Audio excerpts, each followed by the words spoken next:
Hey, everybody. Welcome back to the One's Ready podcast. I did it again. And ambush intro is my favorite. Yeah. We're going to talk about failure today. Hell yeah. We had a guest that hadn't shown up. So, hey, right on. Hopefully we'll get them on later on. So he's a failure. We figured that, speaking of failure. Jesus Christ. You are a no-go at this station. You're a no-go at this station. Get your stuff. Go to station 1. Yeah. Report to the instructor. All right, quitters and cones. Here we go.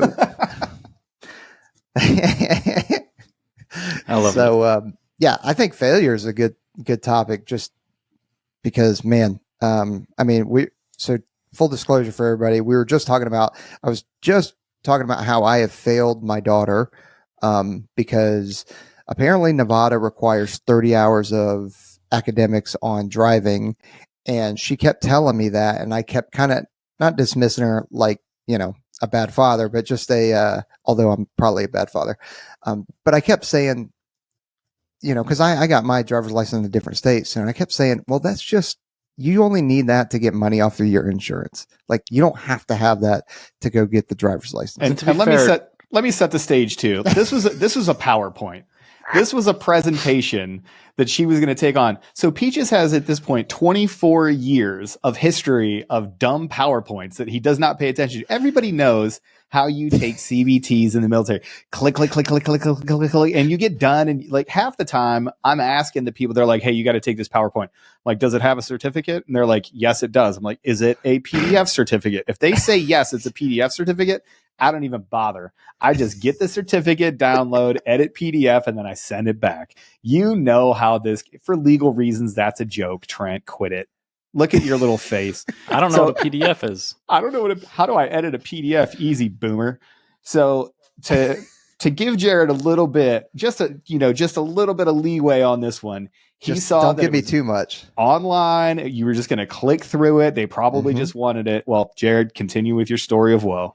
So yesterday we found out after her final lesson of driving that it is in fact a Nevada requirement and that I need to show up with the certificate. So that's when I found out it was in the afternoon. So after frantically calling around to every single driving school, there was only one that provides it online and you can knock it out online, but it's 30 hours. And each of the blocks of instruction have time associated with it. So if you cruise through it. I'm going to interrupt you here. This has been the worst invention that has ever happened. The first, I believe it was on AKO. It was a pre-deployment PowerPoint that I needed to take through AKO. So it was like through ARM. It was we were going to a place. I think it was like for a range. It was something really stupid that the Army had this requirement. Like you had to have this piece of paper in order to work on their range, whatever. Fine. Mm-hmm. The very first time that I went to click a slide and it wouldn't let me go because I hadn't spent enough time on the slide, I was furious. I was absolutely furious. And the fact that you could click through an entire slide presentation and then they would do this thing where you got to the end and they were like, this is supposed to take you 47 minutes. You did it in a minute and 48 seconds. You have to start over. And you're like, you sons of bitches. How about let me just take a challenge quiz or a test at the end? The preach. And then, which a lot to I don't know, JKO or whoever's credit, some of them are built like that, where you can just do the challenge course. Boom. All right, you're good. You got the knowledge. You can proceed on. But there are definitely ones like this. So bottom line, long story short, my daughter is not going to get her driver's license. They are not even going to be able to attempt to get it because I have failed her as a father. So, failure. Well, were women allowed to drive when you first started driving, Jared? Is that they didn't make cars small enough? They didn't have smart cars. He was doing the thing where he had to tie the shoe boxes to the bottoms of his feet, and then he could steer, but he was sitting on phone books and stuff. But I think the moral of that. Well, real quick, so we're talking about that. My son actually came up to me a day. It was like, oh no, it started. He goes, why? He goes, why are you so short? And I was like, well, I will say my daughter. So my daughter is actually very tall for a female. She is super tall. She's almost as tall as me. And there was a while there where she was growing and every couple of months she'd be like, I don't know. I think I'm going to be taller than you. And I was like, I don't know. I think I could still beat you to death. But hey, don't tell anybody about this outside the house. And now it's on the internet. Yep. Yeah, it's okay. Nobody's listening anyway. So failure. that was failure due to assumptions. Like, and we know what assuming does. It makes an ass out of you and me. But what are some other things that candidates are probably assuming that is going to set them up for failure? And I toss that over to either one of you guys, because I'm sure there are thousands of things. So many. I mean, just as like the number one thing that they're going to do is assuming that you're going to be better than you are with no effort put towards that thing. And we all do it. Like, we're all narcissists, right? We all just assume like, oh yeah, of course I would never get to a point where I think I'm going to quit. And then you don't really dig into those dark parts of your mind, and you don't really work on all of those things. Oh yeah, I'm going to be totally fine in this scenario. And then therefore I'm not going to work at it. Yeah, I've always been a good adult learner. Yeah, of course, I'll be good, be able to pick up this information. Yeah, it's okay. You always give yourself more credit than it's due. You always end up assuming that you're just going to be fine. I had a great mentor that used to say, you never rise to the occasion. You sink to the level of your training. And I have lived by that. And any time that I look at it and go, wait a second. Oh, I assume, no, I'd be fine doing, situation X. Be like, wait a second. When was the last time you actually did it? How did you actually do in that situation? How did you do the next time? Did you have improvements? Did you not improve? If you're not putting yourself in those situations, you're going to lead yourself down this road where you're like, oh, I'm totally fine. This is totally great. No big deal. I'm going to be fine in this scenario. And then when that scenario presents yourself and you fail, it's like, it's twice, right? Like, denial kills you twice. It kills you once in the failure, and it kills you second time with that shot to your ego of you going, oh, wait a second. Where are the other holes in my game that I haven't explored? Am I really as strong of a candidate as I thought myself to be? That can be debilitating. And I've watched, I don't know how many students and I don't know how many friends go down that road. They have one little failure, and it's something that kind of shakes them to their core. It's something the instructor says, and they go, oh no, maybe I am not the best candidate. Maybe I'm not as good as I thought to be. But it starts with that assumption. It starts with that little bit of hubris, that little bit of narcissism to go, no, I should be fine here. Why wouldn't I be? I don't even know if it's hubris, right? It's like a lack of experience, and ignorance on their part. Maybe they've never had someone come at them in like a personal way and tell them they're a piece of shit. Yeah. Like that's a real thing that I don't think a lot of youngsters are getting exposed to these days, the way that it used to be. So I will tell you a quote from Nate Cox. Nate Cox, I always attribute this quote to him, but he said, ignorance breeds arrogance. If you don't know what you don't know, you think you know everything. If you're just completely oblivious to a whole group of things, call it a blind spot, call it an unconscious bias, call it whatever it is that you want to call it. If you don't know those things, you think you're fine. Yep. And you're not. That ignorance breeds arrogance. And all of a sudden, you have this inflated sense of self-worth, or inflated sense of value, or an inflated sense of ability. And when that comes crashing down, that can be debilitating. I mean, it can be downright devastating to some folks. Yeah. Well, they just have a lack of experience in so many things now too. Like conflict resolution is what I always used to say was what's missing from a lot of these students. And if you think that you know how to deal with conflict because someone said something mean to you on the internet one time, and all of a sudden you're surrounded by like 100 people and it's chaos, and you don't know how to like deal with people and from all over the country and beyond.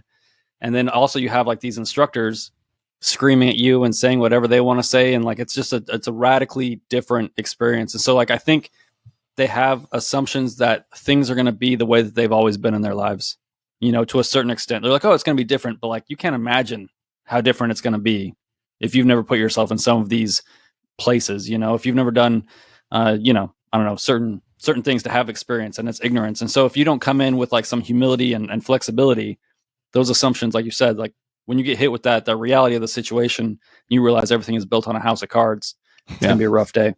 Well, and it's almost like a very kind of sickening feeling. Like it's visceral. You feel it. Oh yeah. Like, oh no, I messed up. Oh no, really bad. I liken it to tactical momentum, right? Like you can't quantify momentum, you can't see it, you can't touch it, but you can sure as hell feel it. You can feel momentum slipping away, whether it's a sports game, whether it's on target, whether it's in events, whether it's during a conversation. Everybody's had a conversation with their spouse where just for a second in their head, you're like, how did we get here? What are we doing right now? And you have that sickening feeling of you're just like, wow.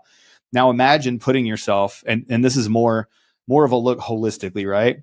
We've completely changed the way that we communicate 90% of the time with people. We communicate on these phones, and we communicate on the internet, and we can communicate through, largely, anonymous means, right? You don't have to sit there and have conversations with people and work through that conflict resolution. So then we're going to put you in a scenario. We're going to take you from that, and then no harm, no foul. It just is what it is, right? Like you've grown up, for all of our candidates, grown up conversing and communicating with people like that. Then we're going to put you in a completely new environment where people communicate differently. Military communication and military problem solving is way different than civilian, right? Even the most regimented civilians out there do not speak in the same way. They don't communicate the same way. There's a different cadence. There's a different expectation. There's the overlaying, layer of authority. You may have to bite your tongue because somebody outranks you or holds a position of authority. That's totally a thing. Where in the civilian world, you can just dunk on them on the internet and then you get 4 likes and everybody claps and you get to shut your computer and go to bed. That ain't the way it is, homie. You're going to have to be in that uncomfortable space, and you can be right, you can be righteous, and you can still be incorrect all at the same time in a conversation trying to fix it. You could be completely and totally right, meaning the morals and ethics and guidelines are on your side. You could be correct. You could be 100%. You could have all the facts in line, right? So you could have those two things: righteous, right, correct, and you could still be found wrong. You could still be in trouble for what you did because of how you did it. And the first time that you sort of have to navigate those waters, you could be like, oh no, I am not prepared for this at all. And it's a crazy thing. And you get better at it as you go through. Like you figure out, exactly where that line is and exactly what you can say and where you can push. And then obviously as you get older in rank, or, and this applies to the pipeline as well. Like as you get a little bit further in the pipeline, you get a couple schools under your belt, you get a little bit more leeway. You can speak in plain language with your superiors a little bit more. But when you start out, you can't even talk to an adult without a reporting statement. You can't even talk to a grown-up that you might be older than. For some of our older folks, if you get in at 35, you're going to be looking at a 25-year-old staff sergeant, BMT instructor that's going to make you say magic words before you're allowed to talk. Can you explain the reporting statement? I don't even. So for a reporting statement back in our day, because I don't know, I believe it's still true to this day. Yeah. But in order to address someone of higher rank, typically somebody in authority, you have to say, sir or ma'am, your rank, your name. So I think it's like trainee Love reports as ordered. And you think that this is going to be easy, right? It's not. You're going to say, Mr. Love reporting is ordered. And they're going to be like, reporting on what? The weather, do it again. And you're going to, like, literally in your head, you have to say magic words for this person to talk to you. Now it's for a reason. Okay. It feels like hazing. And from the outside in, like when these aliens that Trent and I are like observing these things, when we go left seat, right seat with the aliens that are coming to take over the world. Yeah. When they look at this, they're going to go, wait a second. You taught these people a phrase and they have to say it before you'll respect them or even hear what they want. They're asking you to go to the bathroom and they have to say trainee Love reports as ordered. Sir or ma'am, may I go to the bathroom? And we're going to be like, oh yeah, totally. This is what warfighting is. Yep. The best part about it is when they do mess it up and there is somebody who's knife handing, it's like blood in the water, and the others are you hear other ones just gravitate. It's that gravity. It's that gravity. It's sharks. like, I love angry cops that? talking about it. He's just like double knife hands. We call those katana arms because they extend all the way to the elbow, baby. But yeah, so some of those things, and we're talking about how ignorance breeds arrogance, and how your assumptions can really lead to failure here. The only positive assumption that you have is that you don't know anything. You can only assume that there's going to have to be things that you're going to fail at, and there's going to have to be things that you're just like, I could not have foreseen that. I could not have foreseen getting so. And you can talk a big game all you want. You can say whatever it is that you want to say. Oh, I'm going to go and I'm going to come back with my shield. Or on it, brother. I'm a sheepdog. I'm a 3%er, and I'm gonna go till Valhalla. Who's gonna carry the goats? You're still gonna get worked up at basic. You're still gonna have some 27-year-old, BMT instructor absolutely debase you in front of people. It's gonna happen. You're gonna get made fun of. You're gonna drop a glass. You're gonna walk the wrong way. You're gonna go to chow too slow. Something's going to happen during your pipeline, and you are gonna be embarrassed. There is always that one instructor that is just right there when you failed. Mine was Aaron Butler. Aaron Butler is now, I believe, a doctor or a PA. Very accomplished dude, very smart guy. literally every single time that I ever screwed up at Indoc, I turned around and there was Aaron Butler, and he was just this quiet guy, and he was just like, You're like, oh no. and I was just like, just go ahead and drop, love. yeah, Just go I was ahead. just doing it to myself at the end. Like, he would just show up to events, and I'd just be like, hey, I'm going to knock out 50 right now for you. And he's like, yeah, good start. You'll probably owe him. Like, Dude, yeah, that's the best part is when you could, like, they don't even need to say, that's how conditioned you are. that's it. Is you've messed up, you've made a mistake, you know that they saw you, like they are just looking at you and just like, they don't even need to say it. Yeah. Dude, our PJU team, I've told this a million times, but our PJU team really sucked. Our apprentice corps team was awful. And we would do stuff and the instructors would be quiet for a second and we would start dropping and they'd be like, what are you guys doing? And they're like, nah, we deserve that. And we would just knock out a set real quick, get back to it. The instructor's like, I've never seen it. You guys actually auto smoke yourself. You guys like, are messing with us, aren't you? All it's right. the only cool feature of our team. The auto smoke function.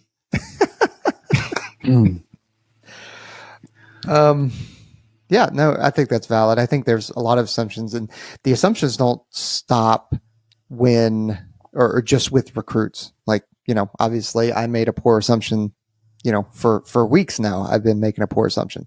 But there you make assumptions about what things are going to be like. You make assumptions about what a certain unit is like, what a certain team is like. You know, it's weird because we're on like colored teams, you know, blue, red, gold, and all that kind of stuff.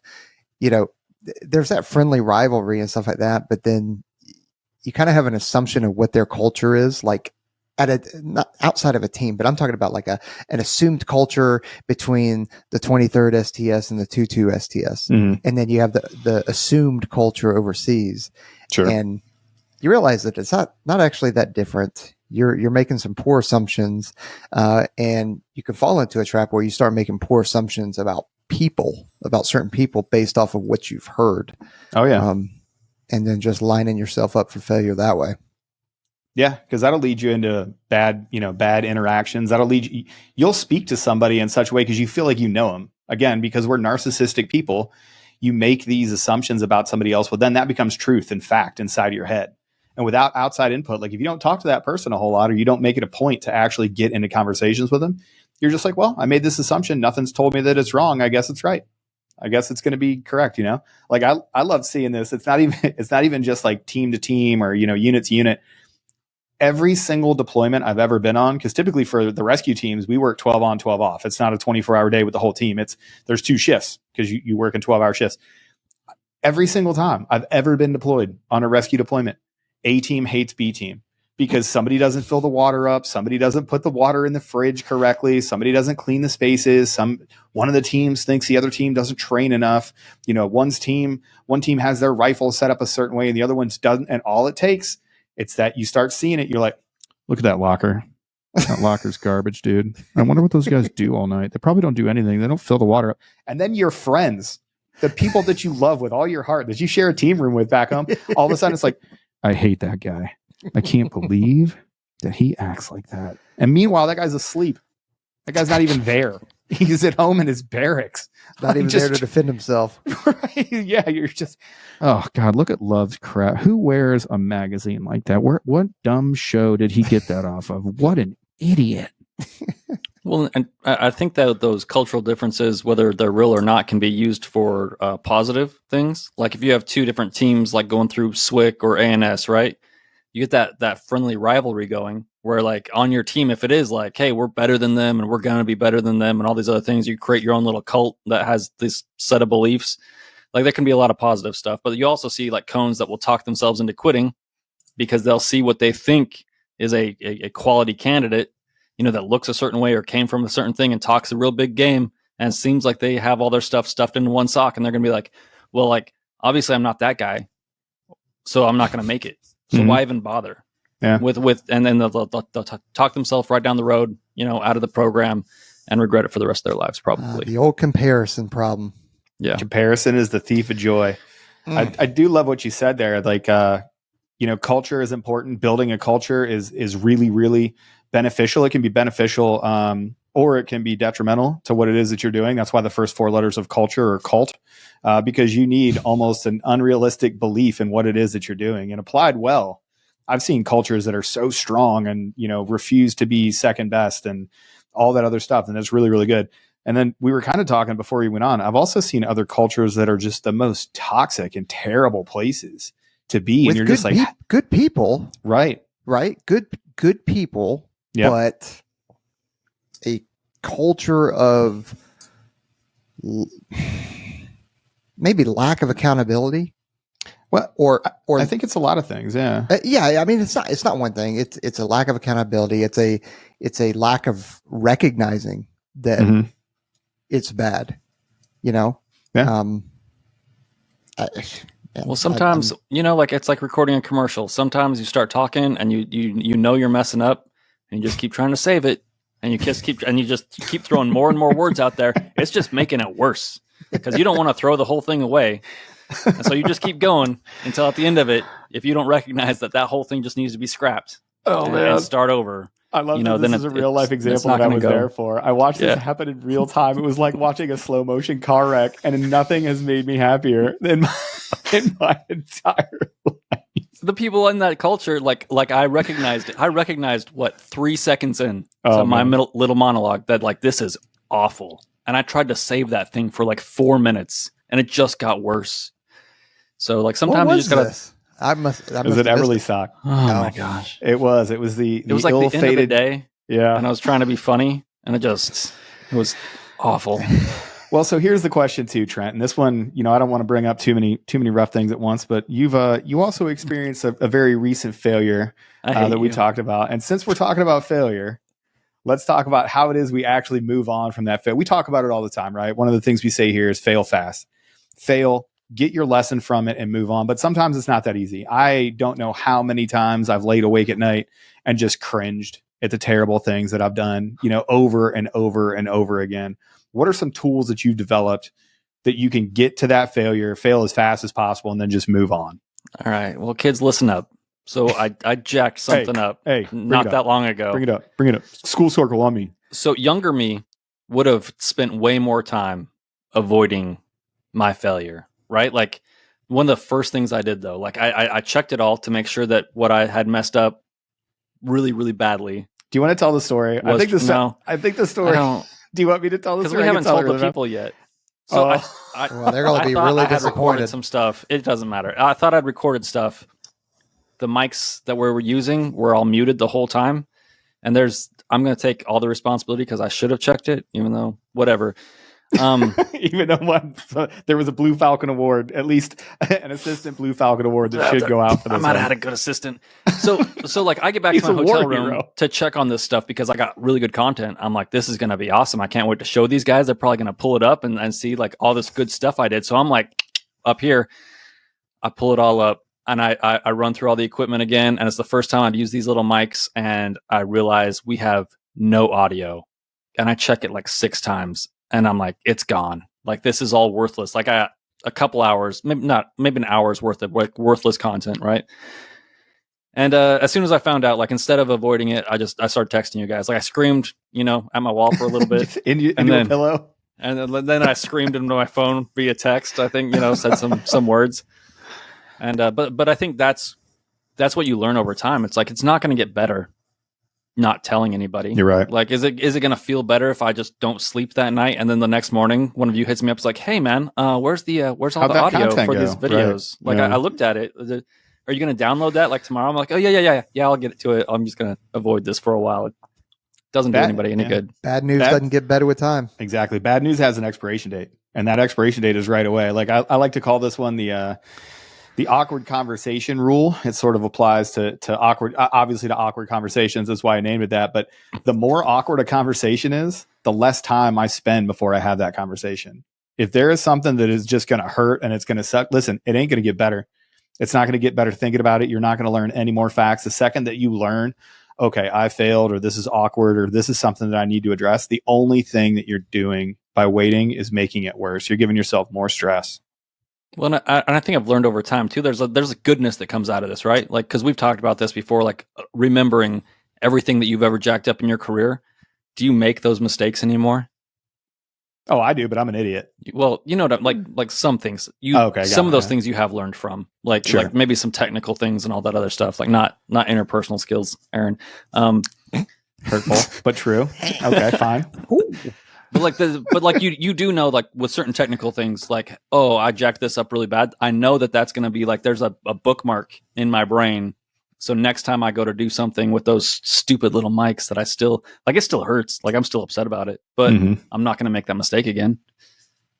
No, that's why, like we've talked about it before, you prepare the child for the road, not the road for the child, because these failures that either as children or as adults, these failures help, craft you into what you are and who you are. And those things will stick with you. Like that will stick with you forever. There will never, ever, unless it's like something's broken, you will never have an audio issue again, ever. Well, and I know every time I go to record something with those mics, I'm going to hear about it from you guys before I even get started. I mean, probably, but that's just helping establish a culture. You know what I mean? Yeah, that's a culture of accountability. Yeah.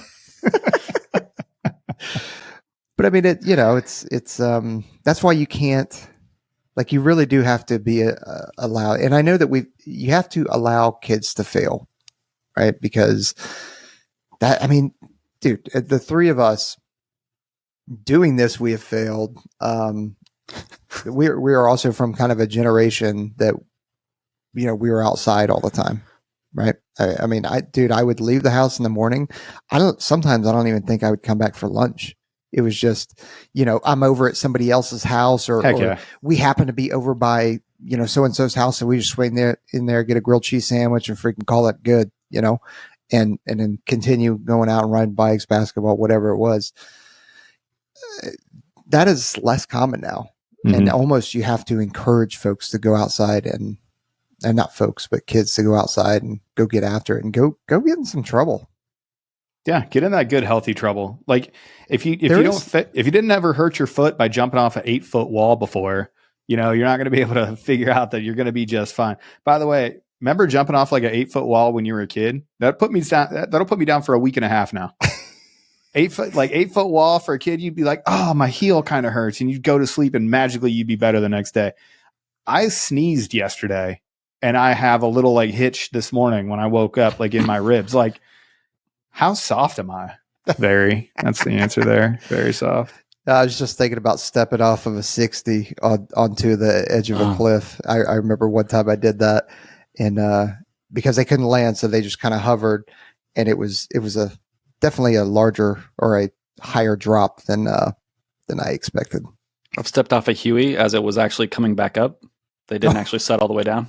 And so last second they start coming back up, and so you go to take that step, and it's like, nope.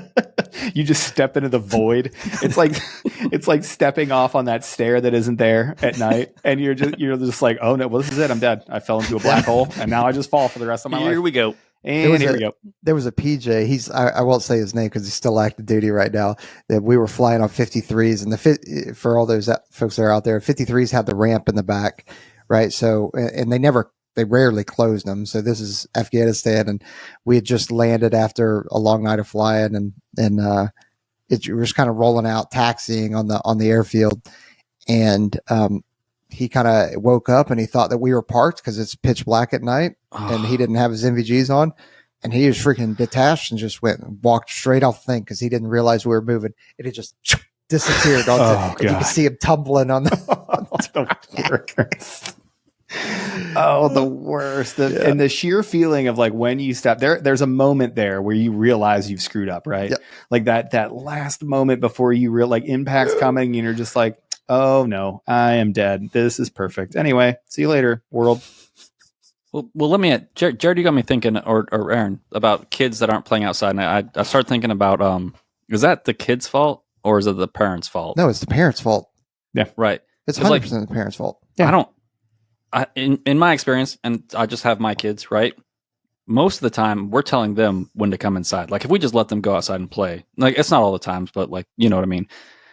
So like when you are an instructor or a supervisor in the military, and you come across these people, and then they do fail, like how are we supposed to deal with it? What's the best way to deal with someone that you're over failing and to get them to the right place? Okay. As in like as a supervisor, I'm instructor, tired or whatever, of them failing. or like a student comes in. He meant you're over as in their superior, not over like I am over them. Yeah, like I'm over Not- your I'm constant over failing. I'm over your failures. Yeah. Yeah, sorry. Like in the chain of command, you are over them. Okay, good. Well, okay. So, one is you have to be you have to move past the one strike. I'll just say it's a one strike Air Force, because I don't believe it is a one strike Air Force. However, I am not every single person in the Air Force, right? There are a lot of people in the Air Force that are a one strike Air Force, meaning you mess up once and that's it. You're that's it. You're written off. You're not going to get promoted. You're not going to get, put on this deployment.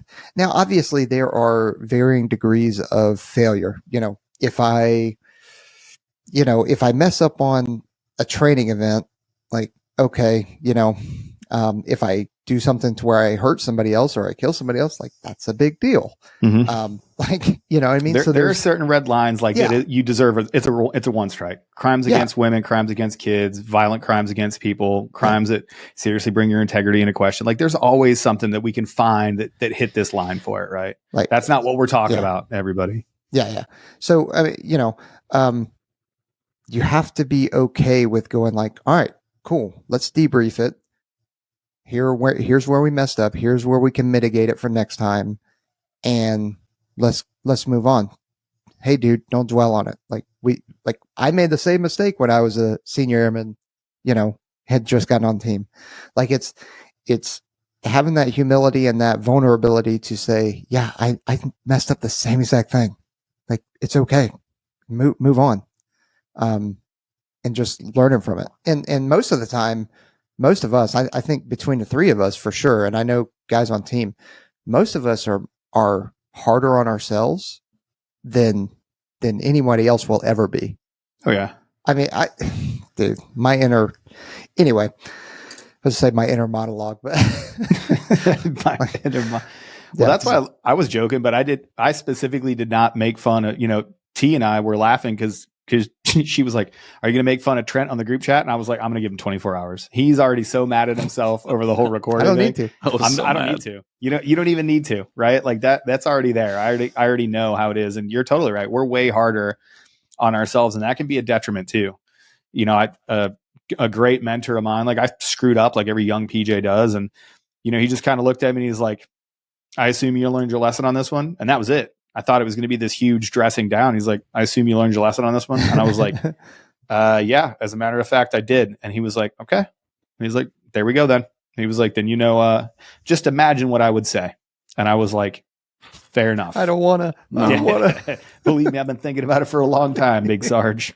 Well, we also have this thing that always helped me out, which was the case of beer, right?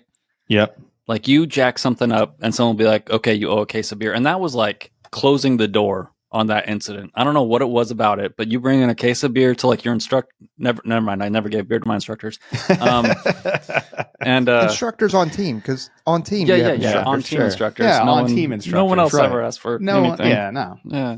But like it was just a nice way to like you bring it in and then like you close the door on that incident, right? Like it was just it was a physical thing that you had to do. You went on your way to work or whatever, and just something like that really helped at least me out. Like you felt like you paid something back for the team, and then you're good to go, and everybody's happy about it. Yeah, you took ownership of it. Yeah, paid your penance, moved on. That's really the biggest thing is I think that kind of it's acknowledging that you messed up, but it's also taking the ownership and going, yeah, I messed up. Here's where I screwed up. Because there's a difference between saying, yeah, I screwed up and not knowing how and why you screwed up. Yeah. You've got to walk through all of that. Like if I just tell you, Trent, like you jacked up, you messed up, and you're still like, well, I don't understand where I messed up. Like I'm not talking, not reference. I'm like, I agree to disagree. Nah. Right. Agree to disagree. Nice. Nah. There still has to be a explanation and an ownership to fully understand where the failure happened.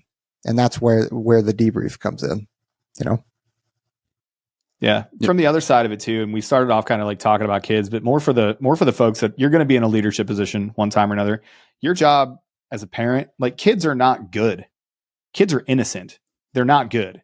They are little murder machines. Imagine, if you would, the human children grew as fast as like animal children. And in a scale, like in a year, you'd have a toddler that was as big as an 8th grader. That thing would be a terror. You would not be, first of all, you would not be able to deal with that thing. Imagine having a 30-year-old body with a 5-year-old's mentality or a 4-year-old's mentality. The murder rates would be through the roof. There'd be no such thing as play places. Like those things would just be fighting each other. And then who's going to break it up? Anyway, the point is It'd be like a Chaz zone in every city. Oh my God. It would send the toddlers. Well, no, because those people at least have a base level of intellect as opposed to the people that like inhabited the Chaz. But the point is that it's your job as a leader to make those people good. It's your job as a leader, just like we've shared stories of, my mentor, not jumping in to my ass about stuff, not getting super amped up about stuff. It's your job to show them the right way how to do it. So many times you see leaders, they think it's their job to like hyper focus on the failure. That's not failing fast from a leadership perspective. You have to let your folks fail fast. Of course, you're going to have red lines and you're going to have, standards and expectations that like, hey, you can't go left or right of this. I'm telling you right now, this is the lane you got to stay in. These are my expectations for you. But inside of there, you'll probably win more hearts and minds amongst your team and amongst the people that you supervise if you actually let them fail and then let them move on. There's nothing worse than, watching a leader bring things up months or years out. I've seen a leader to my face. I talked to him about it. He brought up a failure that one of my guys had 8 months beforehand, and he used it as a justification to not send him to a school. He said, well, he did this, 8 months ago. And I was like, whoa. 8 months ago. We had that talk. I believe that we worked through that issue. And I believe that he's ready. I'm telling you as his team sergeant, he's ready to go to school.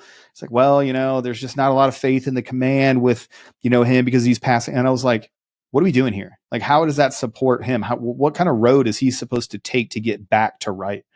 Like, that's what failure is. Failure is a chance for you to make yourself better and then not do that again and become a better version of yourself in the future. Not to have it constantly lorded over your head. Like that's not supposed to be a thing. And it's a big failure in leadership. Yeah. Well, I like what you said at the beginning. Is.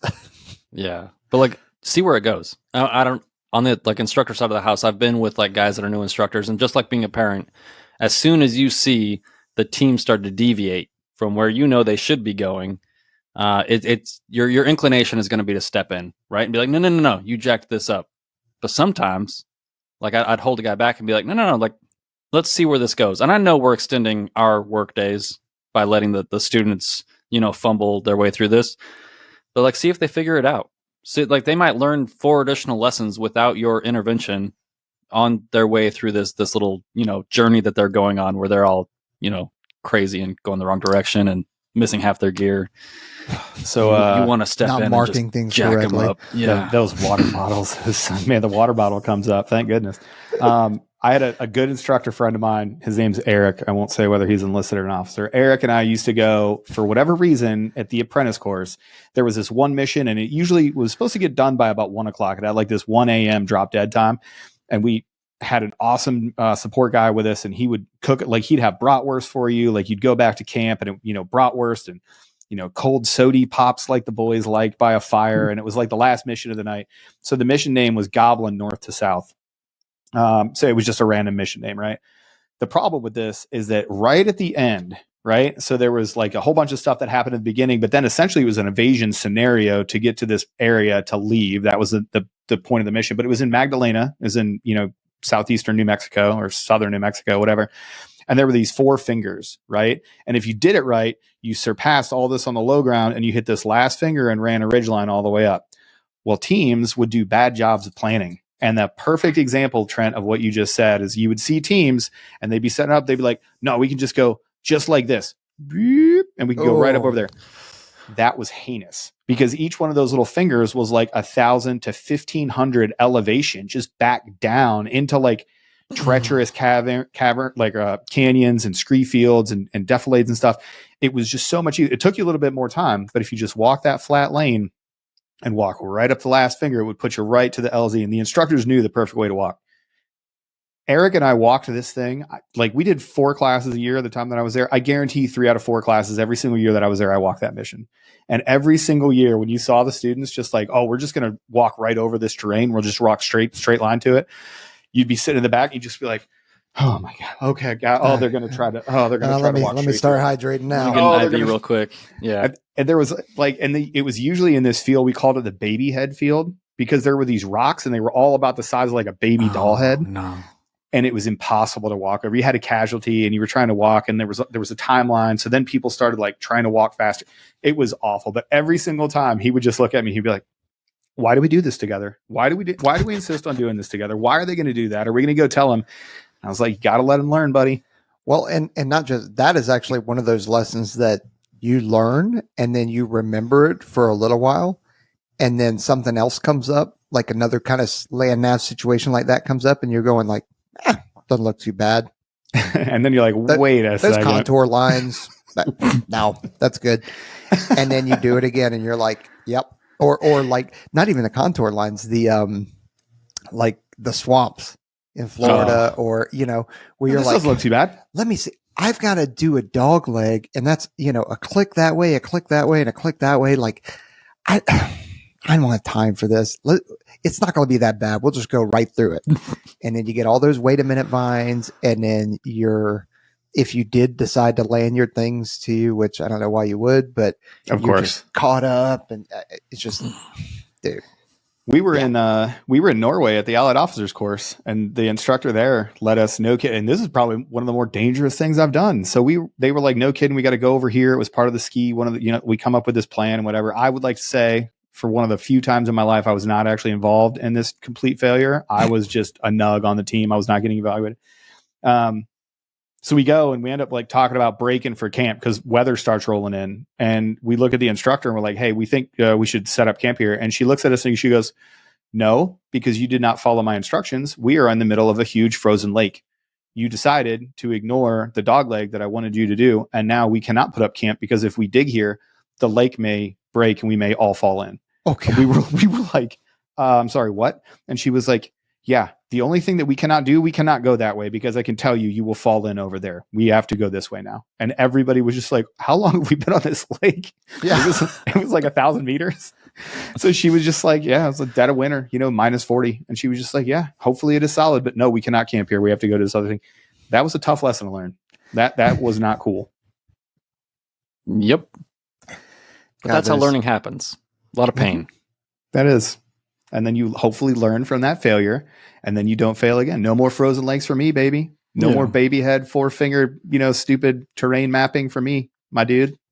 Yeah. Well, and just like being an instructor or supervisor, like there are times that you have to yell and fix things right away. And there are times where you can take your time and you're good supervisor, instructor, leader, whatever it is.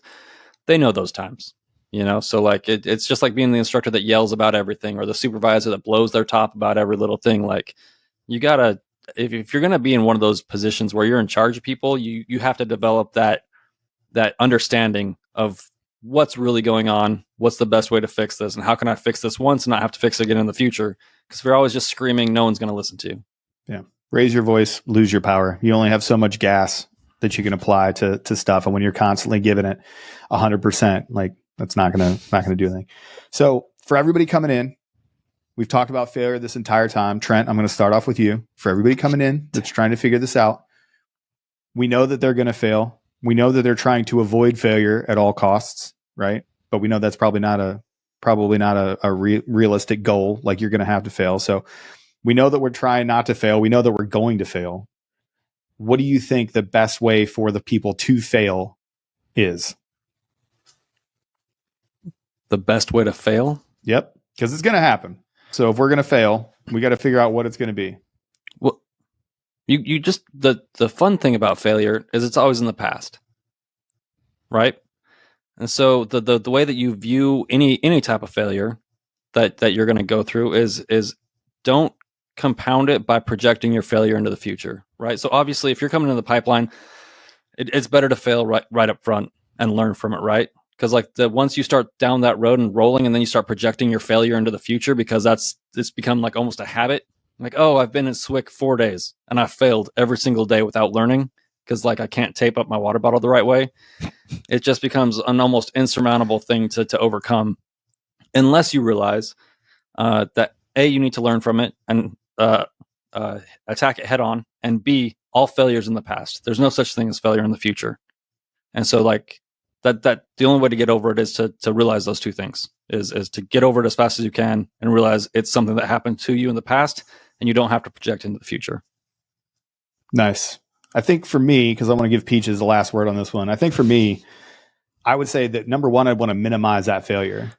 I would want to figure out like, hey, what are the big things that I can fail at? Oh, okay. I could fit like moral, ethical questions, disciplinary questions, integrity questions. I want to delete those completely, right? Because those are the things that could be the biggest failure for me. It's kind of like aim small, miss small, right?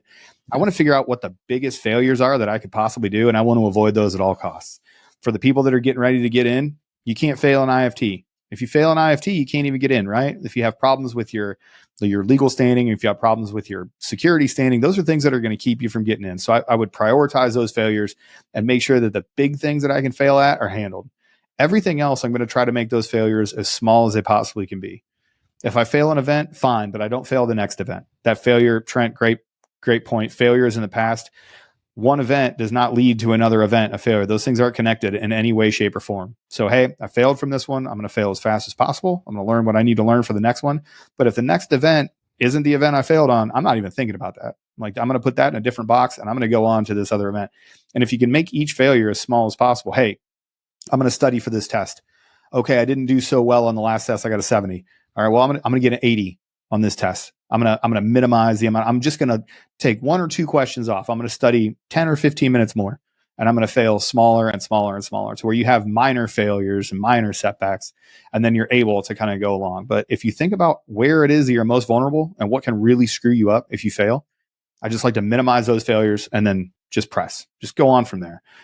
Well, that's kind of equated to the whole 80% mental, 20% physical. And bear with me here as I work that is, if you cannot have to worry about the 20% of physical, that frees up your bandwidth to focus on other stuff. You don't have to worry about it, right?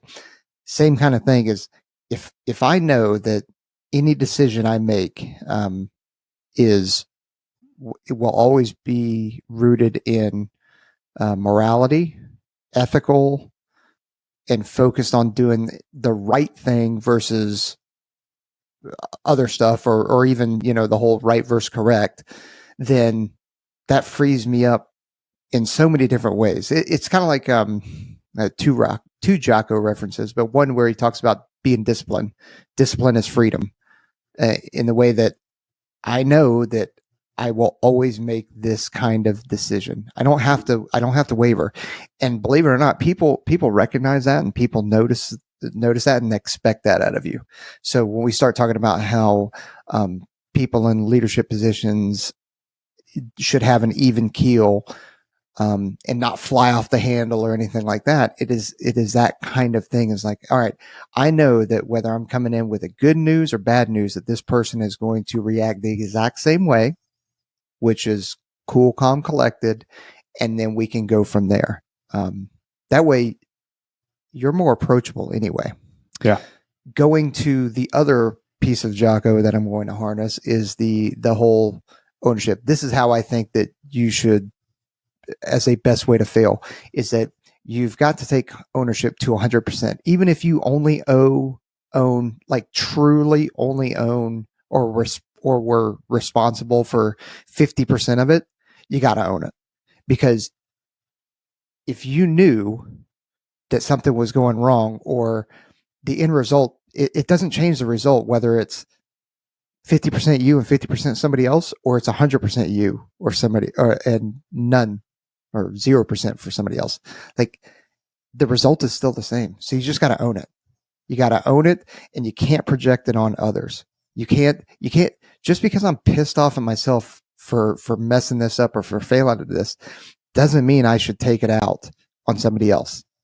I've got to compartmentalize that failure, be able to treat people the same or react the same to other people. And then if I need to revisit it, because I for whatever reason, I can't fail fast on this, now I can go back into my thoughts or fix the problem and own it. So I think it's ownership to 100%. Yeah. Good Got talk. Crushed Solid it. all the way around. Good job. Tripping over my words, the whole deal. It's great. That's why Aaron and Trent have more reels than I do, because I just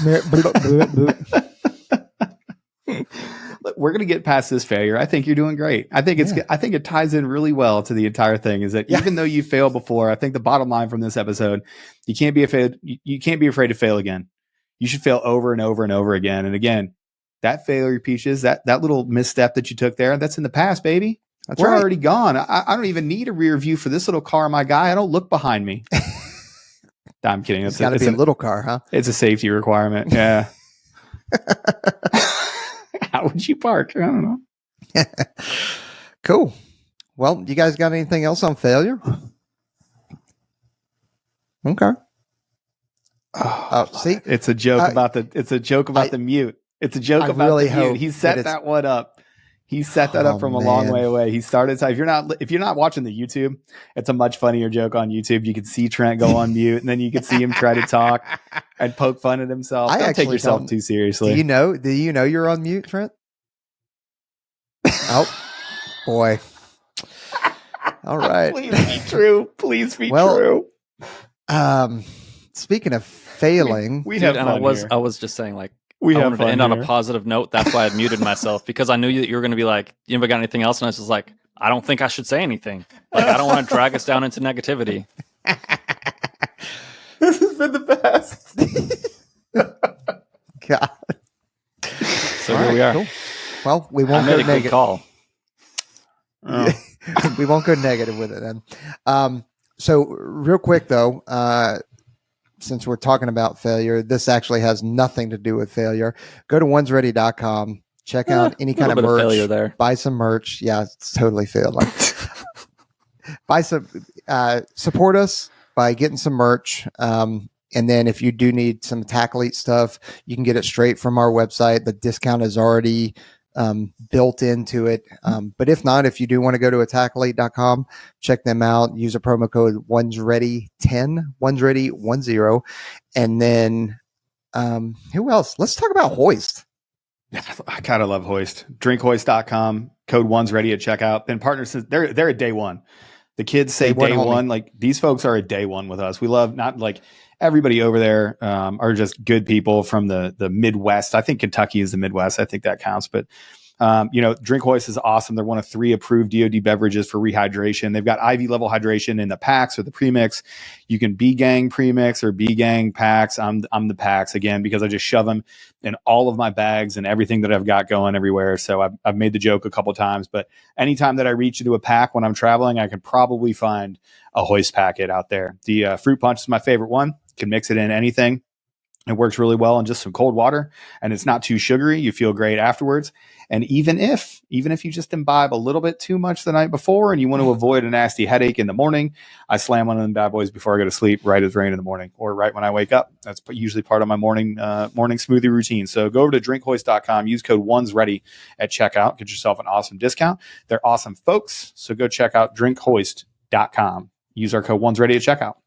For sure. You do the best commercials. I know we're not supposed to do 3, but also on the website, we do have stuff from people that aren't really sponsors of ours, but we're friends with them, Mission Mercantile folks. We put a few other things on our site. It's all leather and canvas goods. It's pretty nice stuff. So if you have somebody's birthday or an event coming up, like stuff to look at, or if you want to travel and not look like somebody with Molly all over their stuff, which I may or may not make fun of people like that in the airport every day. Every time I travel, I'm looking for the gray man, and the gray man always has their patch and Molly and their multicam with the gray man patch. Jeez, this is the worst. So parents, this one's big for you. You want to get your shipper off to the right foot. You looking for a graduation present? Check out Mission Mercantile. Get them some fine leather goods. The messenger bag is fantastic for everything that they need. So if you want to get them actually doing things like they're supposed to, like not looking like they're in the military, this would be the one for you. And we got a lot of graduates out there. So 5 ships a year. There's 2 coming up. We do have a lot of graduates right now, don't we? Mm-hmm. Not us in particular, but high school. Man. Mm-hmm. And guess what? If you buy them those bags, you only have to buy it once. One time. Yeah, for them, their kids, and probably their grandkids. Probably. These things are awesome. Yeah, shout out. Yeah. All right, cool. And then don't forget to like, subscribe, and leave us a review. Hit that notification bell. Can that way reviews you be know when all funny? these drop. Yes, reviews can be funny. Oh, I feel like last time Jared said that, I was like, we're judging everybody that just leaves like positive, like heartfelt reviews, like, oh, I love you guys. And Jared's like, dude, how about some jokes, huh? Honestly, Where's the some people jokes aren't. at? Some Make people me aren't laugh, funny. man. Yeah, make me laugh, funny man. Yeah. Oh, I'm a clown to you? All right. I can do Yeah. that thing. All right, fellas. Thanks for listening, everybody out there. And I'll see you guys later. Later. Later.